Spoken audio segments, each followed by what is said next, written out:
طاعة الله.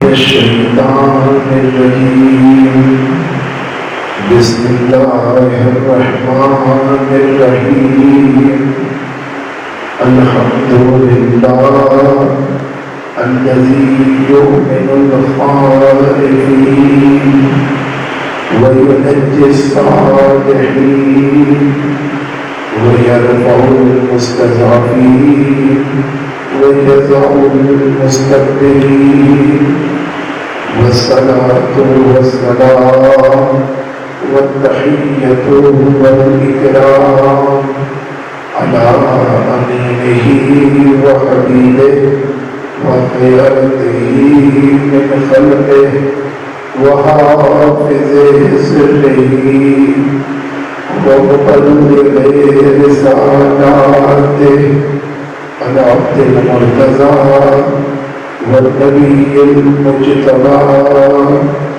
والرسول المصطفى أبي القاسم محمد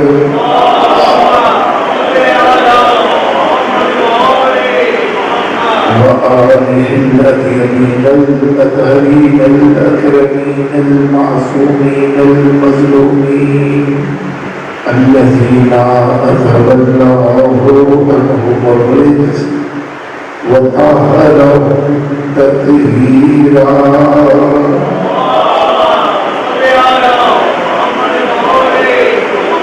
يا سيما الزهراء بقية الله وآيته الكبرى ولعنة الأبدية على أعدائهم أجمعين أما بعد فقد قال الله الكريم في كتابه العظيم إنما وليكم الله ورسوله والذين آمنوا الذين يقيمون الصلاة ويؤتون الزكاة وهم راكعون.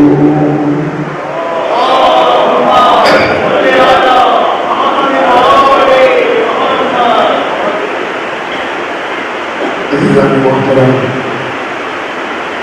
سورہ مائدہ کی آیت کریمہ یعنی آیت ولایت جس میں پروردگار عالم یہ ارشاد فرما رہا ہے کہ بس تمہارا ولی اللہ اور اس کا رسول اور وہ صاحبان ایمان ہیں کہ جو نماز کو قائم کرتے ہیں اور حالت رکوع میں زکوٰۃ دیتے ہیں. یہ ہے اس آیت کا ترجمہ اور اس کے ذہن میں جو موضوع زیر بحث ہے جیسا کہ آپ کو معلوم ہے وہ ولی اور ولایت ہے. اور آج اس سلسلے کی یہ 5ویں گفتگو ہے. کل تک کی گفتگو ولایت کی ایک قسم کے حوالے سے ہو رہی تھی، یعنی ایک اعتبار سے ولایت کی 2 قسمیں ہیں. ایک ولایت منفی ولایت ہے اور ایک مثبت ولایت ہے. اور پھر خود مثبت ولایت کی بھی 2 قسمیں ہیں. انشاءاللہ آنے والی تقاریر میں اس پر گفتگو ہوگی. آج جو گفتگو گزشتہ تقاریر کی رہ گئی ہے اس کو تکمیل کرنے کی ضرورت کی جائے گی. جیسا کہ بیان کیا گیا کہ منفی ولایت یعنی نیگیٹو ولایت اور مثبت پازیٹیو ولایت، اس کے معنی ایسی ولایت یعنی جس کو منفی کہا گیا، یہ وہ ولایت ہے کہ جس سے مالک ہمیں اور آپ کو روک رہا ہے کہ ہر ایک کی ولایت میں نہیں جانا. جیسا کہ کافرین کے لیے قرآن نے کہا کہ لن یجعل اللہ للکافرین علی المؤمنین سبیلا، کہ پروردگار عالم نے کافرین کو مومنین پر کوئی اختیار نہیں دیا ہے. کافرین کے لیے کوئی راستہ نہیں ہے، کوئی سبیل نہیں ہے، کوئی اختیار نہیں ہے مومنین پر. اور ادھر سے مومنین سے بھی کہا گیا، اور حدیث بھی ہے اور قرآن کی آیت بھی ہے، امام بھی فرماتے ہیں کہ ہمیں منع کیا گیا ہے کہ ان نکفر بالطاغوت، امر ان نکفر بالطاغوت، ہم معمور کیے گئے ہیں، ہمیں امر کیا گیا ہے کہ ہم طاغوت کا کفران کریں، ہم طاغوت سے انکار کریں. یعنی دونوں طرف گفتگو ہے. ایک طرف یہ ہے کہ کافرین کے لیے مومنین پر کوئی اختیار نہیں ہے، اور مومنین سے یہ کہا جا رہا ہے کہ تم کفار کا کفران کرو. یہاں پر میں توجہ چاہتا ہوں، گفتگو تھوڑی سی آگے بڑھے گی میرے عزیزوں. پروردگار عالم جو یہاں پر روک رہا ہے، اور یہ بھی بچوں کے لیے عرض کر دوں، 3 راستے ہیں، یعنی 3 طرح کی کیفیت ہے جو ہمارے سامنے آتی ہے جب انسان کسی کو ولی بناتا ہے. یا تو وہ ولی بناتا ہے اپنا، یہ نہیں بناتا، یا وہ کسی کی ولایت میں جائے گا یا نہیں جائے گا. اگر نہیں جائے گا تو جائے جہنم میں، اور اگر ولی کسی کو بنائے گا تو 2 ہاتھ سے خالی نہیں ہے، یا تو اچھے کو بنائے گا یا برے کو بنائے گا. توجہ چاہتا ہوں، ولایت سے تم قبول کرو گے کسی کی، یا تو ولایت قبول نہیں کرو گے، ہمیں اس سے بحث نہیں ہے، یہ تو سیدھا جہنم میں ہے. یا ولایت قبول ہے تو یا تو برے کی قبول ہے یا اچھے کی قبول ہے.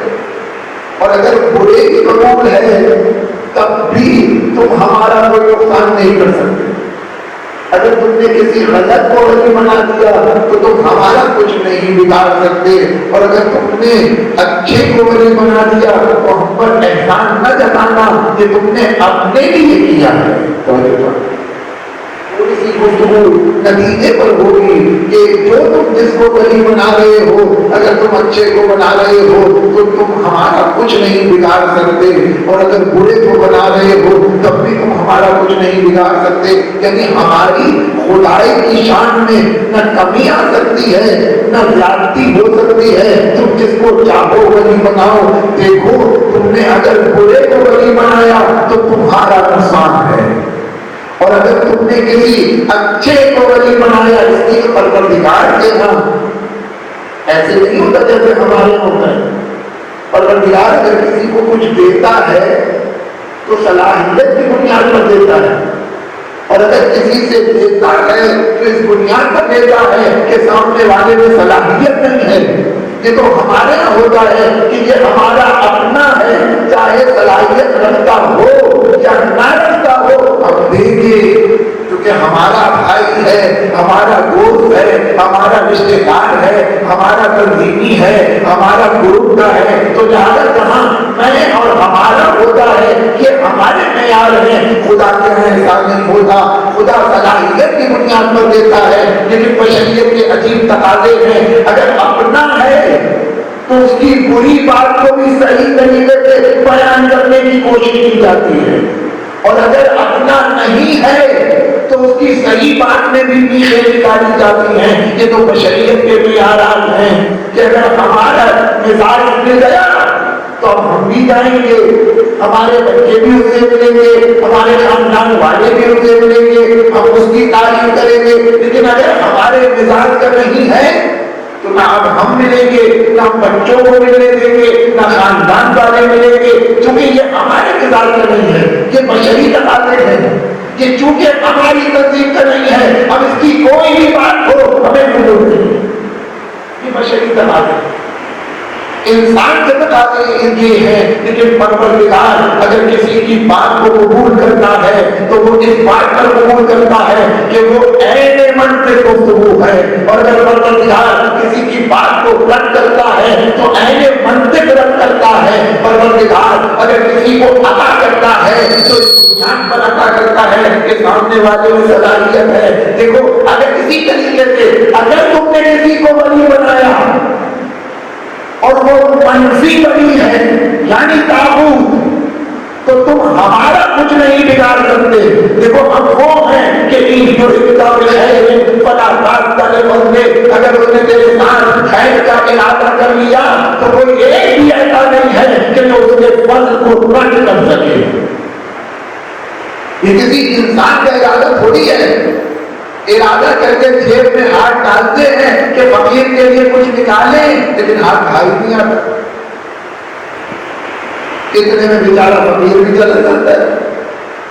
جہاں ارادے ضعیف ہو نہیں، بلکہ جہاں انسان ضعیف ہو، انسان کا نفس ضعیف ہو، وہاں اس کے ارادے بھی ضعیف ہوتے ہیں۔ یہ کیفیت پائی جاتی ہے۔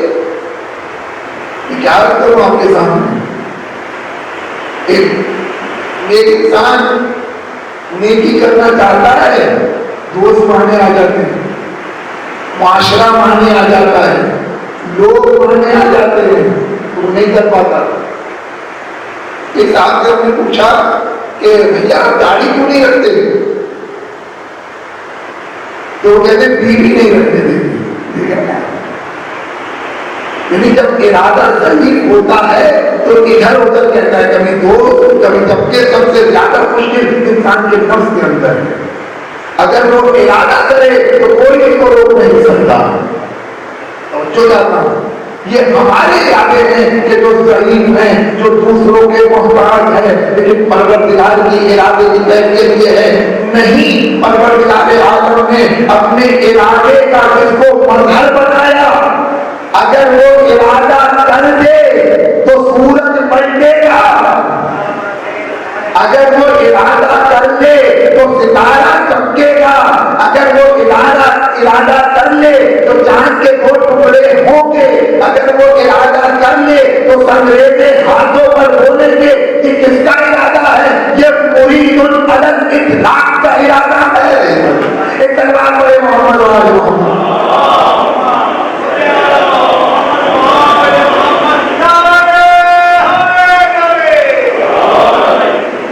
یہ ارادے کی کیفیت ہے، ورنہ آپ دل پر ہاتھ رکھ کے بتائیں، کوئی چھوٹی سی چھوٹی روایت دکھا دیں کہ سیدان نے اپنے بچوں کے لباس کسی درزی کے دیا، بی بی یا تو نہیں، یہ ارادہ کہتا کہ وہ تمہارے ارادے ہیں جو دوسروں کے محتاج ہیں، یہ میرا ارادہ ہے، اگر شاید نہ ہو تو وجود میں آئے گی۔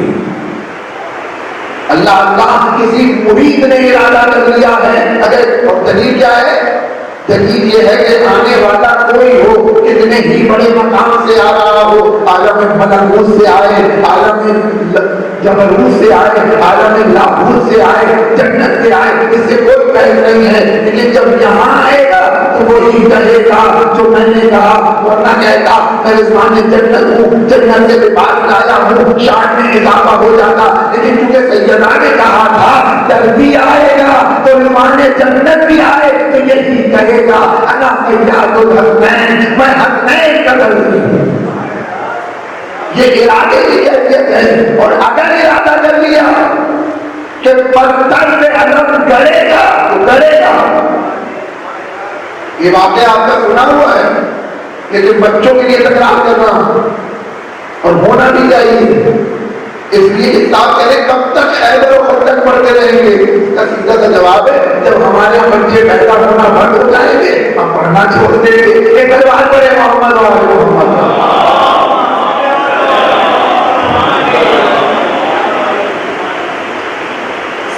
شعر بھی ہے ماشاءاللہ سے مشہور، بچے کو یاد ہے کہ پتھر بے علم دین کا گڑ گیا، تو پھر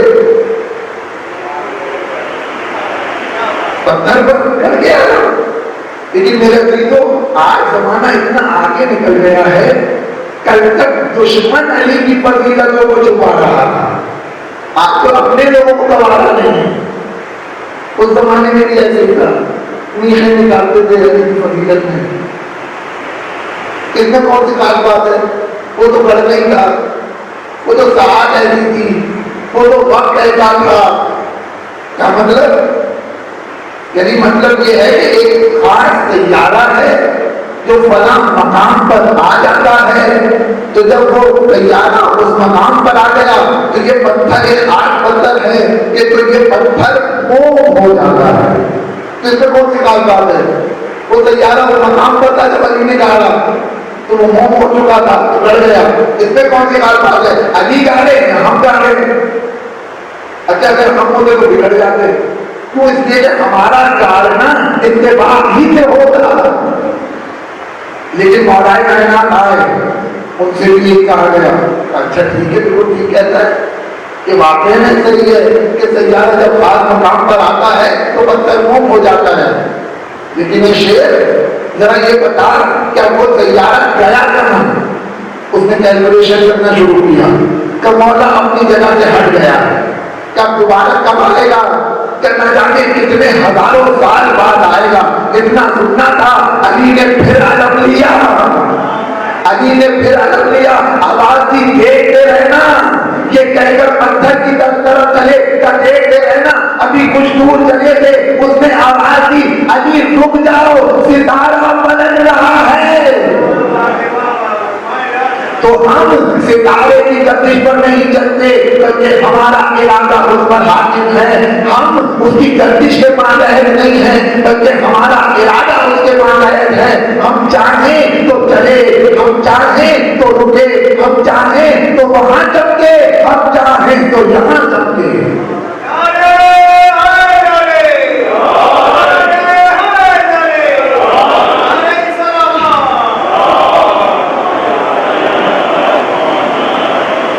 یہ ارادہ ہمیں کس نے دیا؟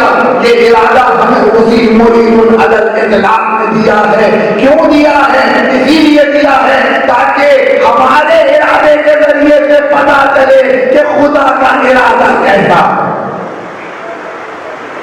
کیونکہ ہم اس کے ارادے کے مظہر میں. تو غرض میں آج کر رہا تھا کہ تم اگر کسی باطل کو ولی بناؤ گے تو ہمارا کچھ نہیں بگاڑ سکتے، تمہارا اپنا نقصان ہے. اور اگر تم کسی صحیح کو ولی بناؤ گے تو ہم پر احسان نہ جتانا تمہارا فائدہ ہے. یہاں پر میں ایک لفظ کہنا چاہتا ہوں، میرا ایک نتیجہ ہے جو حاصل کرنا چاہتا ہوں، جو میں گفتگو کر رہا ہوں بلا وجہ نہیں کر رہا ہوں. اگر تم نے کسی غلط کو ولی بنایا، اس لیے پروردگار عالم نے اس کائنات کو کمپیوٹر کے طریقے سے منظم کیا. جیسے نوجوان کمپیوٹر چلاتے جانتے ہیں بھائی، ایک اس میں بٹن ہوتا ہے ڈیلیٹ کا، ایک اس میں بٹن ہوتا ہے کاپی کا، ایک اس میں بٹن ہوتا ہے پیسٹ کا. اس کا اپنا نظام ہے. آپ ڈیلیٹ کا بٹن دبائیں اور کہیں کہ فائل ڈیلیٹ نہ ہو سکتا ہے، نہیں منظم ہے کمپیوٹر. اگر آپ نے بٹن ڈیلیٹ کا دبایا ہے تو فائل ڈیلیٹ ہوگی. اسی طریقے سے پروردگار عالم نے اس کائنات کو کیلکولیٹ کیا ہے، منظم کیا ہے. یعنی اگر تم نے کوئی غلط کام کیا تو وہ اپنا اثر رکھے گا، اگر تم نے کوئی اچھا کام کیا تو وہ بھی اثر رکھے گا. میرا نہیں ہے مثلا میں مثال دوں تاکہ بات بچوں تک پہنچ جائے. اگر آنکھ میں چاقو مارے گا تو کیا ہوگا؟ یہ کائنات کو اس طریقے سے پروردگار نے منظم کیا ہے کہ اگر تم نے آنکھ میں چاقو مارا تو آنکھ ضائع ہو جائے گی، آنکھ سے نابینا ہو جاؤ گے. یہ منظم ہے، یہ کیلکولیٹ پروگرام ہے پروردگار کا. ایسے نہیں ہو سکتا کہ آنکھ میں چاقو مارو اور آنکھ تمہاری ضائع نہ ہو. اگر سر بدن سے جدا ہو جائے تو نتیجے میں موت واقع ہو جائے گی. یہ کیلکولیشن پروگرام ہے پروردگار کا. ایسے نہیں ہو سکتا کہ سر سے جدا ہو جائے اور موت واقع نہ ہو. بس ایک ہی جگہ پر ہم نے دیکھا کہ نو کے نیزہ پر قرآن کی تلاوت کی. یہ اہل بیت سے ہٹ کر کے کسی کے اندر جرأت نہیں ہے. لیکن پروردگار عالم نے عادی اور معمولی جو قانون بنایا ہے وہ یہ ہے کہ سر سے اگر جدا ہوا تو موت واقع ہو جائے گی. تو یہ ظاہری اور مادی آپ کو رابطہ سمجھ میں آتا ہے کہ اگر آنکھ پر چاقو لگا تو آنکھ ضائع ہو جائے گی. اسی طریقے سے باطنی رابطہ ہے. اگر تم نے مثلاً فلاں گناہ انجام دیا تو فلاں بلا نازل ہوئی. جس طریقے سے آنکھ پر چاقو مارنا، آنکھ کا ضائع ہو جانا، یہ آخرت میں بے وقت نہیں ہے. بالکل اسی طریقے سے کوئی مثلاً جھوٹ بولنا اور جھوٹ بولنے کی وجہ سے جو بلا نازل ہو رہی ہے اس کا بھی آخرت میں رابطہ ہے. مثلاً اگر نامحرم کو دیکھا تو ہوتا ہوا کام بھی رک جائے گا. اور یہ تجربہ کیا گیا. ہمارے دوست نے ہم سے کہا کہ مجھے یقین ہو گیا کہ میرا یہ کام نہیں ہوگا. جیسے کہہ رہے ہو تو فلاں رات کو سے گناہ لذت ہو گیا تھا، اس کے بعد مجھے یقین ہو گیا کہ یہ میرا کام نہیں ہوگا اور نہیں ہوا. یعنی اس کے معنی یہ ہے کہ گناہ میں اور بدبخت ہونے میں ایک رابطہ ہے. جس طریقے سے آنکھ پر چاقو مارنے سے آنکھ ضائع ہو رہی ہے، ایک رابطہ ہے. اسی طریقے سے گناہ کرنے سے اور بدبخت ہونے میں ایک رابطہ ہے. یہ میں نہیں کہہ رہا ہوں، مولا کائنات غالب کل غالب علی ابن ابی طالب علیہ السلام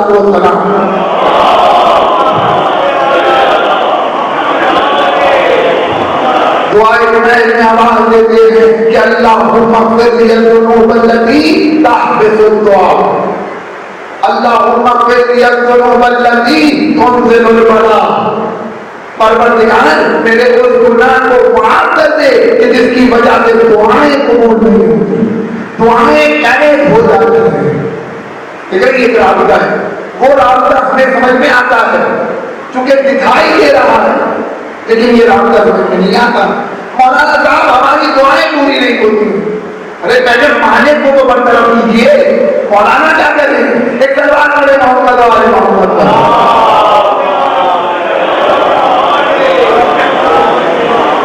اللہم اغفر لی الذنوب التي تنزل البلاء. پروردگار میرے اس گناہ کو معاف کر دے جس کی وجہ سے بلائیں نازل ہوتی ہیں. یعنی گناہ کرنا اور بلا کا نازل ہونا یہ بے رحم نہیں ہے، یہ اثر تکوینی ہے. جب میں ایک اور مثال دوں تاکہ بات اور واضح ہو جائے بچوں کے لیے. بھائی آپ گلاس میں ایک لکوڈ تھا، کیا لفظ استعمال کروں، یعنی لگ رہا تھا کہ پانی ہے، پانی نہیں تھا. آپ نے پانی سمجھ کے پی لیا، لیکن بعد میں پتہ چلا کہ وہ شراب ہے، تو آپ گناہ گار ہوں گے؟ تک گناہ گار تو نہیں ہوں گے، لیکن اصل تکوینی اس کا ہے انسان مست ضرور ہوگا. بھئی اسی طریقے سے اگر کوئی گناہ یا کوئی حرام لقمہ انسان کے پیٹ میں گیا تو پھر حق بات سمجھ میں نہیں آئے گی. اس کا بھی اثر تکوینی ہے. آج جو حق بات لوگوں کے سمجھ میں نہیں آ رہی، یا نہیں لوگوں کو چھوڑیے ہمارے سمجھ میں نہیں آ رہی، تو اپنی طرف جھانکیے کہ کہیں لقمہ حرام تو نہیں آئے. ایک کلمہ پڑھے محمد اور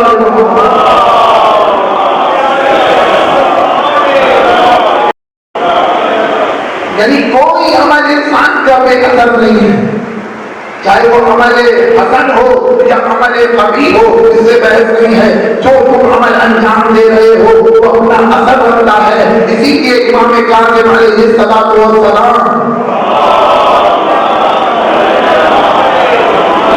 آواز دیتے ہیں کہ کلما احدث الناس من الذنوب، جب لوگ نئے نئے گناہ میں مبتلا ہوتے ہیں، ماڈرن گناہ، زمانہ اتنا آگے بڑھ گیا ہے کہ انسان نئے نئے گناہ میں مبتلا ہوتا ہے تو پروردگار اس کو نئے نئے عذاب میں مبتلا کرتا ہے.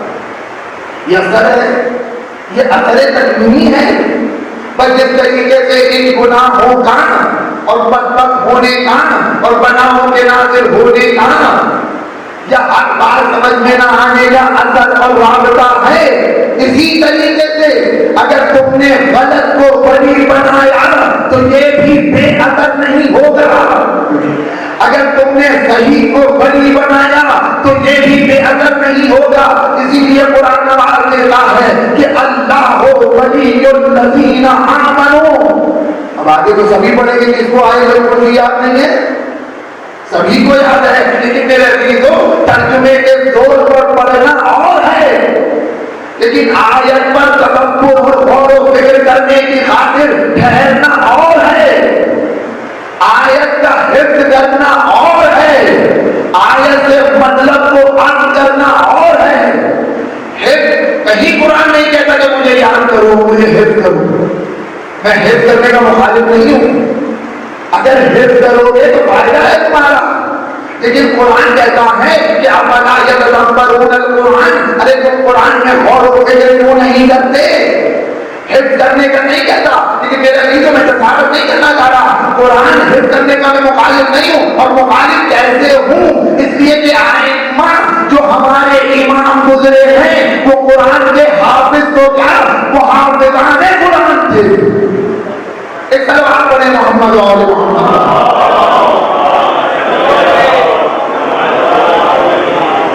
قرآن آواز دے رہا ہے کہ اللہ ولی الذین آمنوا، اللہ ولی ہے جس کا ایمان لانے والا۔ تو یہ جو اللہ کی ولایت ہے یہ کیا کرتی ہے؟ کہ یخرجہم من الظلمات الی النور، یہ ولایت اثر تکوینی رکھتی ہے کہ تم اگر اللہ کی ولایت کو قبول کرو گے تو یہ ولایت تمہیں ظلمات سے نکالے گی، نور کی طرف لے جائے گی۔ اور پھر آگے آیت آواز دیتی ہے اللہ ولی الذین آمنوا یخرجہم من الظلمات الی النور والذین کفروا اولیاؤہم الطاغوت، اور وہ لوگ کے جو کافر ہیں جنہوں نے کفر کیا ہے ان کے ولی طاغوت ہیں۔ طاغوت یعنی کیا؟ ظالم ہیں، بربر ہیں، مسلمانوں کو قتل کرنے والے ہیں، دشمن خدا ہیں، جو بھی آپ ترجمہ کریں طاغوت کا، جنہوں نے کام تو کافر ہیں، جن کے ولی طاغوت ہیں۔ طاغوت کی ولایت کا اثر کیا ہوگا؟ کہ یخرجونہم من النور الی الظلمات، یہ تمہیں نور سے نکالیں گے، ظلمات میں لے جائیں گے۔ اولئک اصحاب النار، یہ خود بھی جہنمی ہیں، ہم فیہا خالدون، اور یہ ہمیشہ جہنم میں رہنے والے ہیں۔ تو اس کا اثر یہ ہوگا اگر تم نے طاغوت کو ولی مانا تو یہ تمہیں نور سے نکال کر اس دنیا میں اندھیروں میں ڈھکیلیں گے اور آخرت میں جہنم میں ڈالیں گے۔ ایک سلوات پڑھیں محمد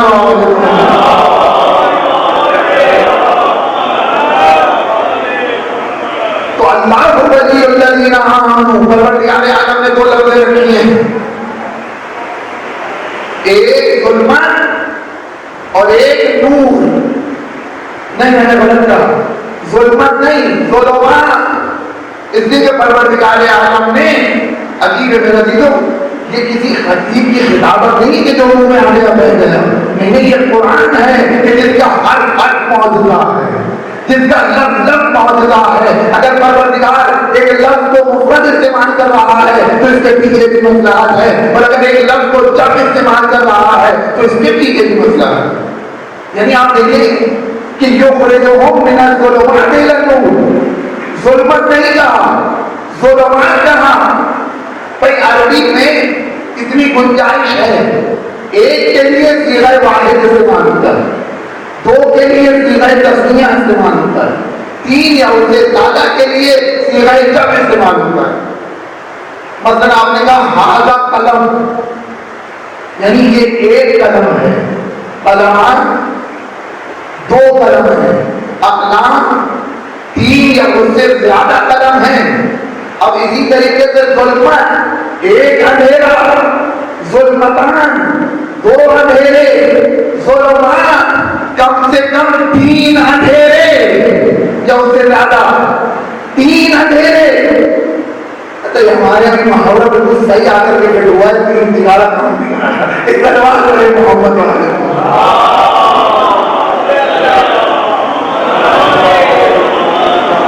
یعنی نور ایک ہے۔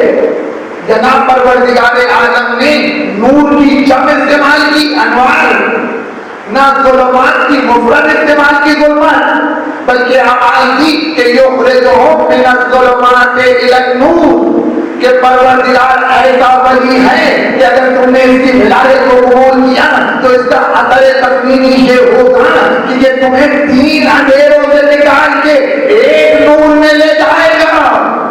اور اگر تم نے طاغوت کو ولی بنا لیا تو یہ تمہیں ایک نور سے نکال کر 3 بڑے اندھیروں میں دھکیلے گا. یہ 3 بڑے اندھیرے کیا ہیں؟ سب سے بڑا اندھیرا شرک،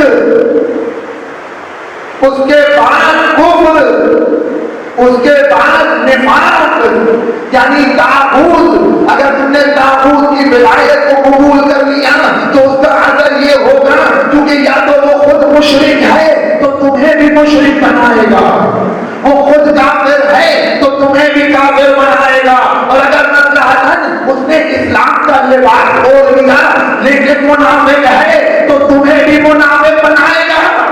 ایک سلوات پڑھے محمد علیہ محمد.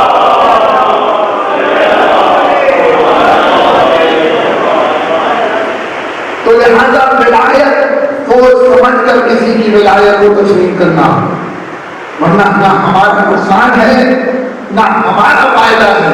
اگر صحیح کو ولی مانا تو تمہارا فائدہ ہے، اگر غلط کو ولی مانا تو تمہارا نقصان ہے. ہم تمہیں مثال دے رہے ہیں، تم نے اگر ہماری ولایت کو قبول کیا تو ہم تمہیں 3 اندھیروں سے بچائیں گے. ہم تمہیں شرک کے دلدل سے نکال کر نور کی طرف، نور یعنی کیا؟ ایمان یا توحید. اللہ کی ولایت کا اثر یہ ہے کہ تمہیں شرک کے دلدل سے نکال کر مومن بنائے گا، موحد بنائے گا. کفر کے دلدل سے نکال کر ایمان میں ڈھکیلے گا اور موحد بنائے گا. نفاق کے دلدل سے نکال کر نورانی یعنی صاحبان ایمان میں شامل کر دے گا. یہی تو ہے کہ اگر اللہ کی جامع اسلامی نے ولایت کو قبول کر لیا تو پورا جامع اسلامی توحیدی اور ایمانی ہو جائے گا. ہمارے اور آپ کے درمیان جتنے اختلاف نظر آتے ہیں وہ اسی ایمان کی کمزوری کی وجہ ہے. کوئی تکلف نہیں ہے، گنجائش نہیں ہے تکلف کی. میں ہوں آپ، اگر ہمارے درمیان ذرا سا بھی کوئی اختلاف چاہے مذہبی ہو یا دنیاوی ہو، اس سے بحث نہیں ہے. جو اختلاف ہو رہا ہے یہ ایمان کی کمزوری کی وجہ سے ہے. میں اختلاف علمی کی بات نہیں کر رہا، اختلاف ذاتی کی بات کر رہا ہوں جس کو فساد کا نام دیا جاتا ہے.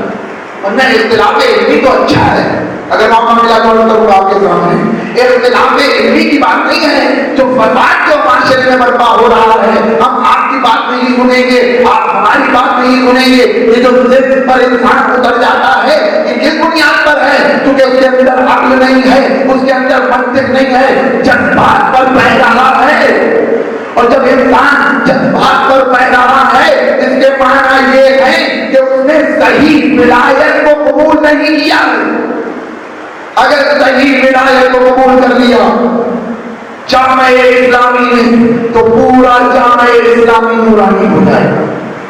سچ کہہ رہا ہوں میں آپ سے، میں مثال نہیں دینا چاہ رہا. آپ مجھ سے زیادہ عالم اسلام کو دیکھ رہے ہیں. ابھی جو حالات چل رہے ہیں وہ آپ کے سامنے مجھ سے زیادہ واضح ہے، کہنے کی ضرورت نہیں ہے. تو غرض کہ اگر تم نے اللہ کو ولی مانا تمہیں 3 اندھیروں سے نکالے گا. اب اگر اللہ کی ولایت کا جو مظہر بنے گا تو اس کا کام بھی یہی ہونا چاہیے. تو اللہ کی ولایت کا مظہر کون ہونا چاہیے؟ بھائی وہی تو ہوگا کہ جو نہ مشرک ہو نہ مشرک بنائے، نہ کافر ہو نہ کافر بنائے، نہ منافق ہو نہ منافق بنائے. ہم نے تلاش کرنا شروع کیا کہ کوئی تو ایسا مل جائے، لیکن جس کو دیکھا کوئی شرک کے دلدل سے آیا تھا، کوئی کفر کی وادی سے آیا تھا. ہم نے ایک ہی کو دیکھا کہ جو آیا تو اللہ کے گھر سے، گیا تو اللہ کے گھر سے.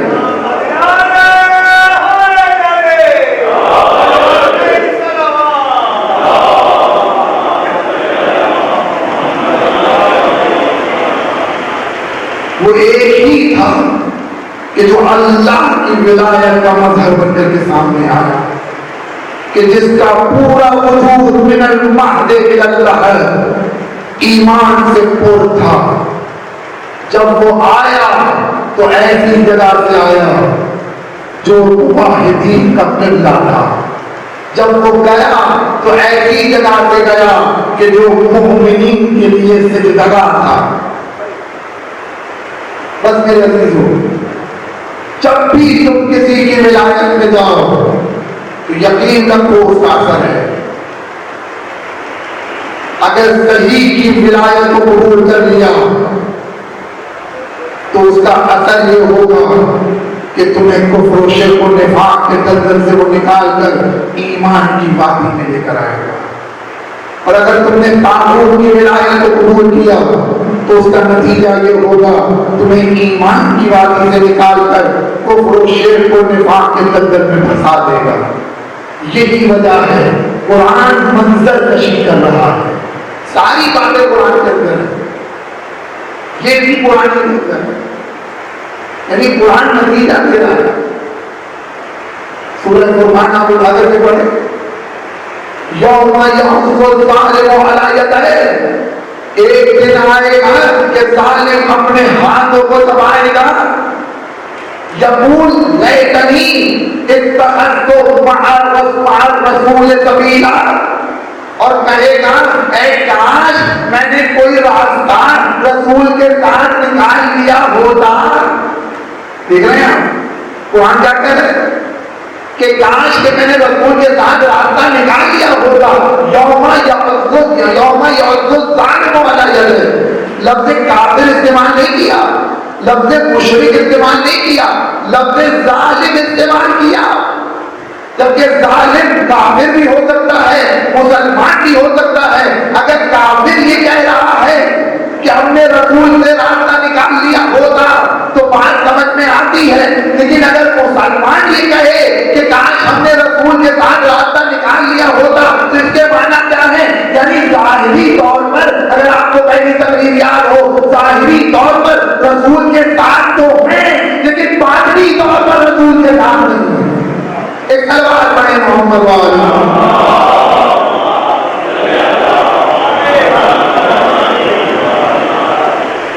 اتخذت مع الرسول سبیلا، لیکن اتخذت مع الرسول سبیلا، اے کاش کہ ہم نے کوئی راستہ رسول کے ساتھ بنا لیا ہوتا۔ اس کے معنی یہ ہے کہ نہیں بنایا تھا، تبھی تو کہہ رہے ہیں۔ اور اس کے بعد قرآن عجب طریقے سے آواز دیتا ہے، یا ویلتا لیتنی، یا ویلتا، یا لیتنی لم اتخذ فلانا خلیلا، وائے ہو مجھ پر، اے کاش میں نے فلاں کو دوست نہ بنایا ہوتا۔ اسی کے فوراً بعد والی آیت، پہلی آیت نے کہا کاش کہ میں رسول کے ساتھ ہو گیا ہوتا، دوسری آیت نے کہا کہ کاش میں نے فلاں کو دوست نہ بنایا ہوتا۔ یہ قرآن کا لفظ ہے۔ اب مجھے نہیں معلوم یہ فلانا صاحب کون ہے، اب یہ مفسر بیان کریں یا معلم جانے، لیکن قرآن نے صرف اشارہ کیا ہے، یا لیتنی لم اتخذ فلانا خلیلا، اے کاش کہ میں فلاں کو اپنا دوست نہ بناتا۔ یعنی دوستی اتنا خطرناک مرحلہ ہے، اے میرے جوانوں، اگر کسی کو دوست بناؤ تو یہ سوچ کر بنانا کہ دوستی اگر گہری ہوئی تو جہنم تک جا کر نہیں چھوڑتی۔ ایک سلوات پڑھے محمد والے محمد۔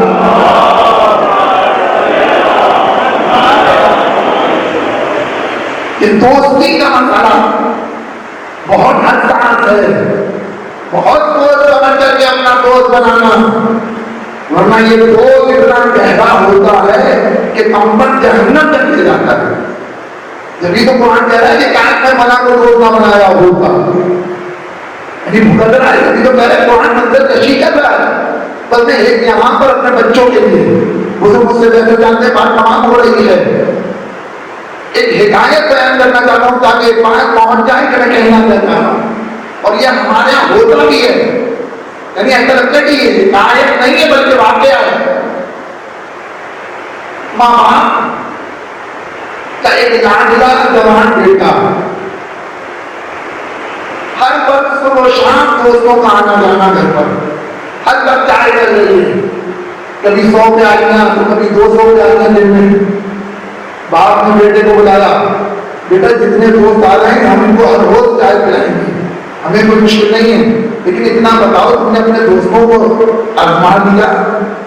اب بابا کیسی باتیں کر رہے ہیں, یہ میرے بچپن کے ساتھی ہیں, یہ ہر وقت میرے دوست ہیں, کیا دیکھ لو ان کو ایک دفعہ امتحان دے لو. باپ کا اصرار بڑھا, کیسے امتحان لوں؟ کہیں سے جا کر کے کہو کہ ہمارے باپ کو فلاں ڈاکوؤں نے پکڑ لیا ہے اور اتنی رقم کا تقاضا کیا ہے, ان سے جا کر کے کہو, اور ہمیں اتنی رقم چاہیے. اب جب بچے نے اپنے دوستوں سے تقاضا کرنا شروع کیا تو جو 200 پیالیاں تھیں ایک دن 100 پر آئیں, ایک دن 50 پر آئیں, اور ایک دن آخری میں تنہا رہ گیا. سر جھکا ہوا ہے, باپ مسکرایا کر دیکھا, کہاں گئے سارے دوست؟ کہا ہم تمہیں اپنے دوست دکھاتے ہیں, 2 دوست ہیں ہمارے, کہ فلاں جگہ پر جاؤ, جا کر کے یہی بات میرے دوست سے کہو. پہلے دوست کے پاس گئے, کہ بابا کو ڈاکوؤں نے پکڑ لیا, اتنی رقم کا تقاضا دیا ہے. اچھا, جلدی سے وہ اندر گئے, اتنی رقم جتنی مانگی تھی دے دی, کہ جاؤ جا کر کے اپنے باپ کو چھڑوا دو. بیٹا رقم لے کر کے آیا, باپ نے مسکرا کے کہا یہ میرا آدھا دوست تھا, یہ میرا آدھا دوست تھا, جاؤ ایک اور دوست کی میں تمہیں موقع کراتا ہوں, فلاں جگہ پر رہتا ہے, اس سے جا کر کے یہی بات کرو. بیٹا آیا, کہ بابا کو ڈاکوؤں نے پکڑ لیا ہے, کچھ رقم کا تقاضا کیا ہے. اچھا, کہ وہ رقم لے کر کے آیا, کہ تم رقم لے کر کے چلو. اللہ سے اپنے آپ کو خود مسلح کیا, کہ رکو ہم بھی ساتھ چلتے ہیں. جب بیٹے نے آ کر کے یہ ماجرا بتایا کہ یہ میرا پورا دوست ہے, تو بابا سمجھا نہیں کہنا کیا چاہ رہے ہیں, وہ آدھا دوست ہے, یہ پورا دوست ہے. یعنی مطلب یہ ہے کہ وہ میری خاطر صرف مان کو خرچ کر سکتا ہے لیکن جان نہیں دے سکتا, لیکن یہ میرا پورا دوست ہے کہ جب مجھ پر وقت آ جائے تو یہ جان بھی قربان کرتا ہے, مان بھی قربان کرتا ہے. ایک کلمہ پڑھے محمد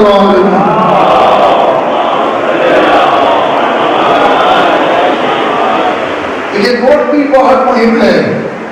ایسے کو دوست بناؤ کہ جو آ رہے وقت میں کام آئے, ایسا نہ ہو ان کے درمیان سے کہیں ادھر سے ادھر ہو جائے.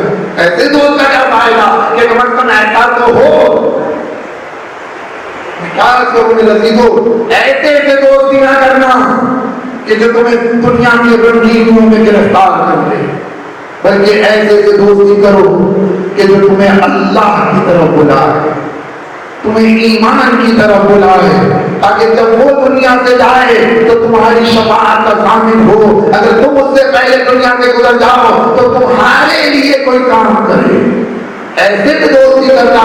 میرا عزیزو, حسین ابن علی بھی اپنے ساتھ ایسے ہی افراد کو لے کر کے جا رہے ہیں, اور جو اس طرح کے نہیں تھے, ایسی ایسی آزمائش میں ان کو امام نے مبتلا کیا, ایسا ایسا امتحان دیا.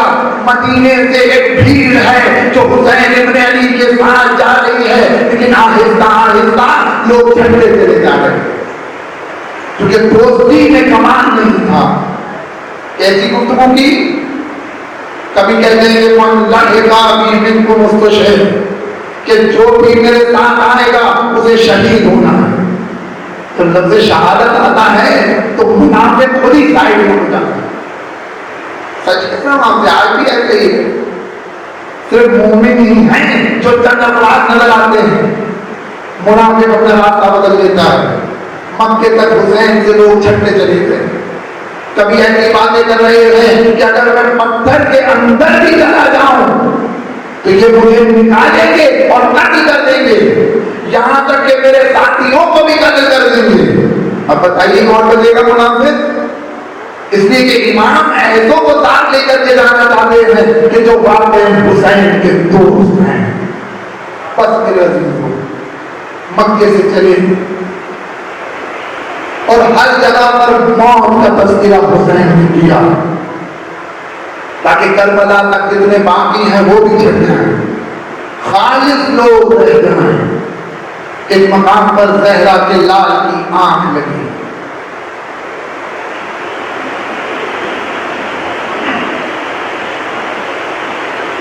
خواب سے بیدار ہوئے, آواز دی انا للہ و انا الیہ راجعون۔ برابر میں جوان بیٹا موجود تھا جو حسین ابن علی کو بہت چاہتا تھا، جو حسین کا واقعہ دو تھا۔ اس نے فوراً پوچھا بابا کلمہ استنجا انا للہ یہ پڑھنے کا مقصد کیا ہے؟ آواز میرے لال میری آنکھ لگی تھی، میں نے خواب میں دیکھا کہ ایک شخص ہے کہ جو کہہ رہا ہے ہماری طرف رک کر کے کہ یہ وہ لوگ ہیں کہ جو آگے آگے جا رہے ہیں اور موت ان کے پیچھے پیچھے آ رہی ہے۔ اتنا سننا تھا تو موت کا نام سنا تو بیٹے نے کہا فلسنا علی الحق، اے بابا کیا ہم حق پر نہیں ہیں؟ اے میرے لال اگر اس پوری کائنات میں اگر کوئی حق پر ہے تو ہم ہیں یا ہمارے چاہنے والے؟ اتنا سننا تھا۔ آواز دی بابا پھر ہمیں فکر نہیں ہے اذا لا نبالی بالموت، تو پھر ہمیں پرواہ نہیں ہے کہ موت ہم پر آ پڑے یا موت پر ہم جا پڑے۔ وہی جملہ جو مولا کائنات نے جنگ جبرئیل میں کہا تھا کہ واللہ ابن ابی طالب لا یبالی بالموت، اللہ کی قسم ابو طالب کے بیٹے کو موت کی پرواہ نہیں ہے۔ وہی جگر جو دادا کے دل میں تھا وہی بیٹے اور پوتے کے دل میں ہے۔ ہمیں تو پرواہ نہیں ہے کہ ہم موت پر جا پڑے یا موت ہم پر آ پڑے۔ اور یہ فقط کہا نہیں بلکہ کر کے دکھایا۔ لو عزیز و حسین کربلا پہنچ گئے، اور اب کربلا میں وہ افراد حسین ابن علی کے ساتھ ہیں کہ جو واقعی حسین کے چاہنے والے ہیں۔ صبح عاشور نمودار ہوئی، علی اکبر کی اذان کے بعد جنگ کا آغاز ہو گیا۔ اگر موقع ملا تو شب عاشور کے کچھ واقعات ہیں شب عاشور میں بیان کروں گا۔ ایک ایک ساتھی حسین کا جاتا رہا، ایک ایک لڑنے جاتا رہا، اور جب دل کے ٹکڑوں کی باری آئی تو مقتل کہتا ہے سب سے پہلے آنے والا 18 برس کا علی اکبر ہے۔ اے بابا ہمیں مرنے کی رضا دے دیں۔ میں نے نہیں دیکھا کہ حسین نے کوئی منع کیا ہو یا انکار کیا ہو، بلکہ بعض روایات میں ملتا ہے تقدم ولدی، اے میرے لال بسم اللہ، یعنی خود حسین نے علی اکبر کو آمادہ کیا۔ لوگ علی اکبر گھوڑے پر سوار ہوئے۔ آپ کو معلوم ہے علی اکبر کون ہے؟ علی اکبر گلدستہ پنجتن ہیں، گلدستہ پنجتن ہے۔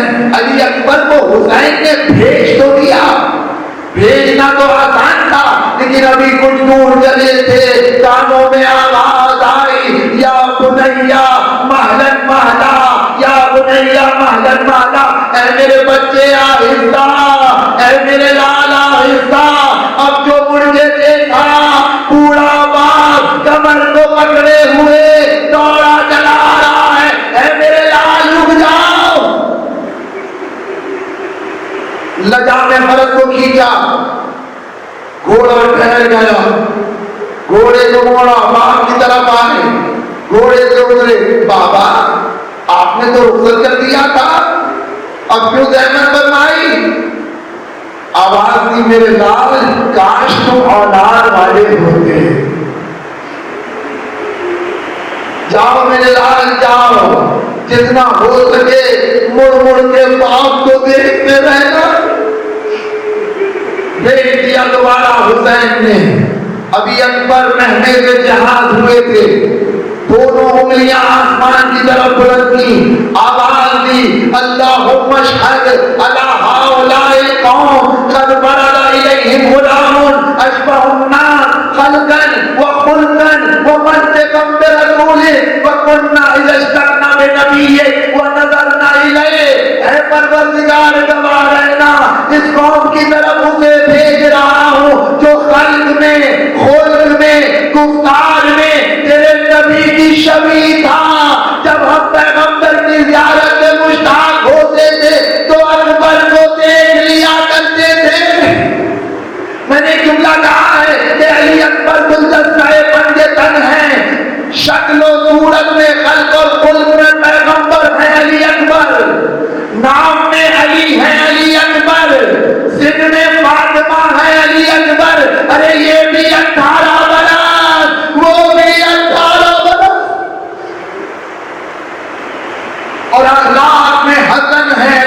اکبر، ایک جملہ کہوں، حسین کا سب کچھ ہے علی اکبر. لوگ علی اکبر میں سے جہاد ہوئے، خوب لڑے، کبھی میمنے سے حملہ کرتے ہیں تو پیچھے ڈھکیلتے ہیں، کبھی فیصلہ پر آ کر حملہ کرتے ہیں، اور کبھی ادھر سے ادھر ہو رہی ہے. لیکن میرے عزیزو، جن پر ہاتھ رکھ کے بتاؤ اکبر جہاد کرے تو کب تک کرے؟ 3 دن کے بھوکے ہیں اکبر، 3 دن کے پیاسے ہیں علی اکبر. فوجوں کو پیچھے دھکیلا، واپس ہوئے، باپ کی خدمت میں آئے، آواز دی، یا ابتا العطش قد قتلنی، اے بابا پیاس مجھے مارے ڈالتی ہے، وثقل الحدید اجہدنی، اور یہ لوہے کی تنگی مجھے پریشان کر رہی ہے. هل من الماء سبیل، اے بابا ممکن ہے کہ تھوڑا سا پانی مل جائے؟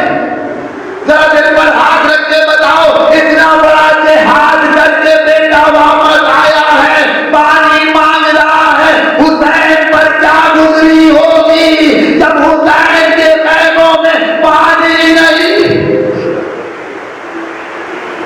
اے میرے لال، اپنی زبان اپنے باپ کے دہن میں تو دو. علی اکبر نے اپنی زبان باپ کے دہن میں رکھی، فوراً کھینچ لی. بابا آپ کی زبان تو ہم سے زیادہ خوش ہے. اب حسین کرے تو کیا کرے؟ انگوٹھی اتاری اور علی اکبر کے دہن میں رکھی، ایک جملہ کہا، اکبر اب تمہارے جد تمہیں حوض کوثر سے سیراب کریں گے. اس جملے کے معنی کیا ہے؟ اس جملے کے معنی یہی تو ہیں، ابھی علی اکبر جہاد کر کے واپس آئے ہیں، کہہ رہے ہیں کہ تمہارے جد تمہیں حوض کوثر سے سیراب کریں گے. اس کے معنی یہ ہے کہ اکبر اب واپس نہ آنا، ورنہ اب قریب آنا. بیٹے نے باپ کی منشا کو سمجھا، گھوڑے کو ریڑھ لگائی، پھر لشکر کے درمیان آئے، بڑھ بڑھ کے حملہ کر رہے ہیں، جوش شجاعت سے سینہ پھٹا جا رہا ہے. ایک شقی نے اپنے گھوڑے کو کاوے میں لیا، کہا کہ میں اس کی ماں کو اس کے غم میں رلاؤں گا، میں کہوں گا اگر مرد ہے تو سامنے آ. علی اکبر محنت جہاد ہے، یہ شقی نیزہ لے کر کے پیچھے آیا. علی اکبر جہاد کر رہے تھے، داہنی طرف سے ایک سنسناتا ہوا تیر اکبر کی گردن میں لگا، چاہا کے نکالے، اس شقی نے اسی موقع پر اکبر کے نیزہ مارا. راوی کہتا ہے میں نے دیکھا سینے میں نیزہ اترا تھا، شقی نے نیزہ چھوڑا نہ تھا، اکبر نے گھوڑے کو موڑا، نیزہ سینے میں ٹوٹ گیا. اب علی اکبر سے سنبھلا نہ گیا، گھوڑے کی گردن میں باہیں ڈال دی، گھوڑا دشمنوں میں لے کر کے چلا. پتھر کے بگڑے ہیں، جہاں سے گزرتے ہیں، کوئی نیزہ مارتا ہے، کوئی تلوار چلاتا ہے، بغداؤ ہو بیتیوں میں یہ ہربن ہربا. ارے علی اکبر کو نیزے اور تلواروں نے ٹکڑے ٹکڑے کر دیا. گھوڑے سے گرے، گرتے گرتے آواز دی، بابا سلام آخر لے لو. بیٹے کی آواز باپ نے سنی، آنکھوں سے بینائی جانے لگی، آواز دی، فرماتے تھے کہ لوٹ لیا تو نے